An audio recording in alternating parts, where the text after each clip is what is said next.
आपको बताने वाले हूँ टाइम्स ऑफ इंडिया न्यूज़पेपर में सबसे ज़्यादा यूज होने वाले इंग्लिश वर्ड्स, जिनकी सही प्रोनाउंसिएशन, मीनिंग्स, सिनोनिम्स, एंटोनिम्स और इजी एक्सप्लेनेशन के साथ। तो चलिए शुरू करते हैं आज का वोकैब सेशन। तो चलिए देखते हैं आज का हमारा फर्स्ट वर्ड। तो आज का हमारा फर्स्ट वर्ड है वॉयलेट। इसका मतलब होता है उल्लंघन करना, यानी कि जब किसी कानून या सीमा का पालन नहीं करते हैं तो उसे कहते हैं वॉयलेट। यानी कि अगर कोई ट्रैफिक रूल्स को तोड़ता है तो वह कानून का उल्लंघन कर रहा है। अब देखते हैं ये हमारे पार्ट ऑफ स्पीच में क्या है। तो ये हमारे पार्ट ऑफ स्पीच में है वर्ब। इसके सिनोनिम्स होते हैं ब्रेक। ब्रेक का मतलब होता है तोड़ना। एक होता है ब्रीच। ब्रीच का मतलब होता है उल्लंघन करना। इसी प्रकार इसके एंटोनिम्स देखते हैं। इसके एंटोनिम्स होते हैं ओबे और रेस्पेक्ट। ओबे का मतलब होता है पालन करना और रेस्पेक्ट का मतलब होता है आदर करना। इसी प्रकार हम देखते हैं इसका एग्जाम्पल है दे वॉयलेटेड द लॉकडाउन रूल्स। उन्होंने लॉकडाउन के नियमों का उल्लंघन किया। इसी प्रकार हम आगे बढ़ते हैं हमारे नेक्स्ट वर्ड की ओर, जो कि है एक्सपैंड। एक्सपैंड का मतलब होता है फैलाना या विस्तार करना, यानी कि किसी चीज को बड़ा करना या बढ़ाना। एग्जाम्पल के तौर पे समझते हैं, यानी कि कोई कंपनी है, वो अपना बिजनेस है वो विदेशों में भी फैलाया हुआ है, यानी कि एक्सपेंड किया हुआ है। तो इस प्रकार के वर्ड्स को अपन डेली लाइफ में यूज कर सकते हैं। ये हमारे पार्ट ऑफ स्पीच में वर्ब है। इसके सिनोनिम्स की बात करते हैं तो इसके सिनोनिम्स होते हैं ग्रो और एनलार्ज। ग्रो का मतलब होता है बढ़ाना और एनलार्ज का मतलब होता है बड़ा करना।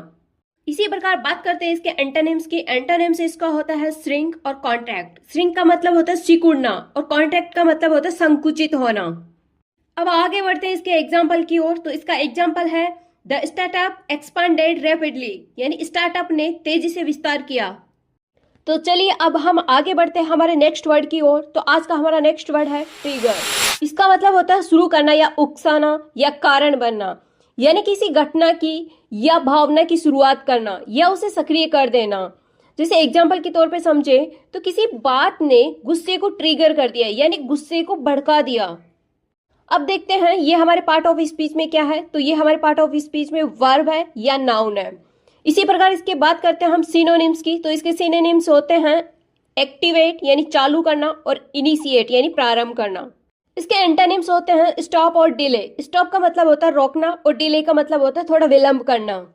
अब समझते हैं एग्जाम्पल से। तो इसका एग्जाम्पल है हिज स्पीच ट्रिगर्ड प्रोटेस्ट, यानी कि उसकी बातों ने विरोध को जन्म दिया। अब देखते हैं हमारा नेक्स्ट वर्ड है अर्ज। अर्ज यानी कि इसका मतलब होता है आग्रह करना, यानी कि किसी को कुछ करने के लिए मजबूती से कहना या जोर देना। अब देखते हैं इसका ये पार्ट ऑफ स्पीच में क्या है। पार्ट ऑफ स्पीच में ये वर्ब है या नाउन है। अब बात करते हैं इसके सिनोनिम्स की। सिनोनिम्स इसके होते हैं रिक्वेस्ट और अपील। रिक्वेस्ट का मीनिंग होता है निवेदन करना और अपील का मतलब होता है प्रार्थना करना। इसी प्रकार देखते हैं एंटोनिम्स। एंटोनिम्स इसके होते हैं अपोज और रिजेक्ट। अपोज का मतलब होता है विरोध करना और रिजेक्ट का मतलब होता है नकारना। अब समझते हैं एग्जाम्पल से। तो इसका एग्जाम्पल है police urge people to stay home, यानी पुलिस ने घर पर रहने का आग्रह किया। अब बात करते हैं हमारे नेक्स्ट वर्ड की। तो आज का हमारा नेक्स्ट वर्ड है रिलीफ, यानी कि राहत। दर्द, चिंता या परेशानी से छुटकारा मिलना, उसे ही अपन क्या कहेंगे इंग्लिश में, रिलीफ। अब देखते हैं ये हमारा पार्ट ऑफ स्पीच में क्या है। पार्ट ऑफ स्पीच में है ये नाउन। अब इसके देखते हैं सिनोनिम्स। सिनोनिम्स इसके होते हैं कंफर्ट और एड। कंफर्ट का मतलब होता है सुकून और एड का मतलब होता है सहायता।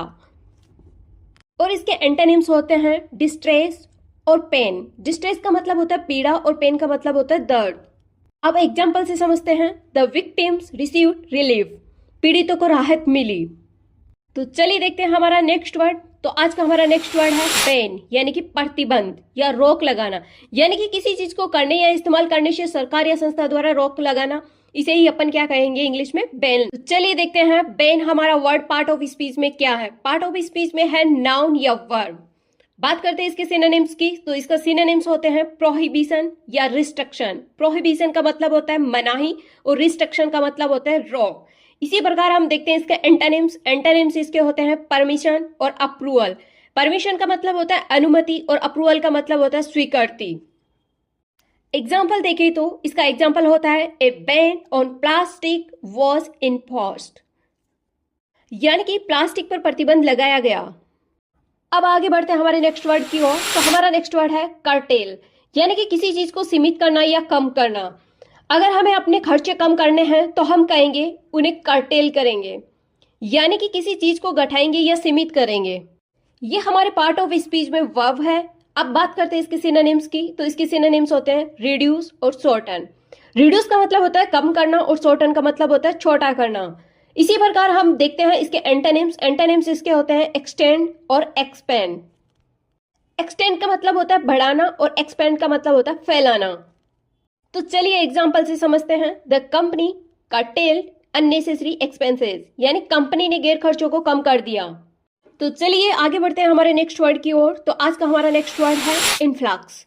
इसका मीनिंग होता है बड़ी संख्या में किसी का आना, यानी जब एक साथ बहुत सारे लोग या चीजें किसी जगह पर आते हैं तो इसे हम कहते हैं इन्फ्लक्स। यह हमारे पार्ट ऑफ स्पीच में नाउन है। बात करें इसके सिनोनिम्स की, तो सिनोनिम्स इसके होते हैं अराइवल, इनफ्लो। अराइवल का मतलब होता है आगमन और इनफ्लो का मतलब होता है अंदर आना। इसी प्रकार इसके एंटोनिम्स देखते हैं। तो इसके एंटोनिम्स होते हैं एक्सोडस और आउटफ्लो। एक्सोडस का मतलब होता है बाहर जाना और आउटफ्लो का मतलब होता है बहाव बाहर की ओर होना। अब इसका एग्जाम्पल देखते हैं। तो एग्जाम्पल है there was an influx of tourist in summer, यानी कि गर्मियों में जो पर्यटक है उनकी भीड़ आती है। यानी कि लोगों का इकट्ठा होना या किसी चीज का इकट्ठा होना, वहां अपन वर्ड यूज करेंगे इन्फ्लक्स। इसी प्रकार हम आज का नेक्स्ट वर्ड देखते हैं। तो आज का हमारा नेक्स्ट वर्ड है अपहोल्ड, यानी कि समर्थन करना या कायम रखना, यानी कि अपनी बात पर कायम रखना। जैसे एग्जांपल से समझते हैं, यानी कि कोर्ट किसी फैसले को बदलती नहीं बल्कि उसका समर्थन करती है, तो हम कहेंगे court has upheld the decision. I hope इसका मीनिंग आपको समझ में आया होगा। तो इसी प्रकार अब आगे बढ़ते हैं हमारे पार्ट ऑफ स्पीच की ओर। तो इसका पार्ट ऑफ स्पीच होता है वर्ब। अब देखते हैं इसके सिनोनिम्स। सिनोनिम्स इसके होते हैं सपोर्ट और मेंटेन। सपोर्ट का मतलब होता है समर्थन करना और मेंटेन का मतलब होता है बनाए रखना। अब देखते हैं इसके एंटोनिम्स। एंटोनिम्स होते हैं इसके रिजेक्ट और ओवरटर्न। रिजेक्ट का मतलब होता है अस्वीकार करना और ओवरटर्न का मतलब होता है पलट देना। एग्जाम्पल से समझते हैं। The court upheld the earlier decision, यानी कोर्ट ने पहले के फैसले को बरकरार रखा। अब हम देखते हैं आज का नेक्स्ट और लास्ट वर्ड। तो नेक्स्ट वर्ड है एलिविएट, यानी कि दर्द और कठिनाई को कम करना। अगर दवा से दर्द कम हो जाए तो हम कह सकते हैं the medicine elevated the pain, यानी कि मेडिसिन ने अपन को क्या दी, राहत दी। तो अब देखते हैं इसका part of speech. Part of speech में ये हमारी वर्ब है। बात करें सिनोनिम्स की। सिनोनिम्स होते हैं इसके ईज और रिलीव। ईज का मतलब होता है आसान करना और रिलीव का मतलब होता है राहत देना।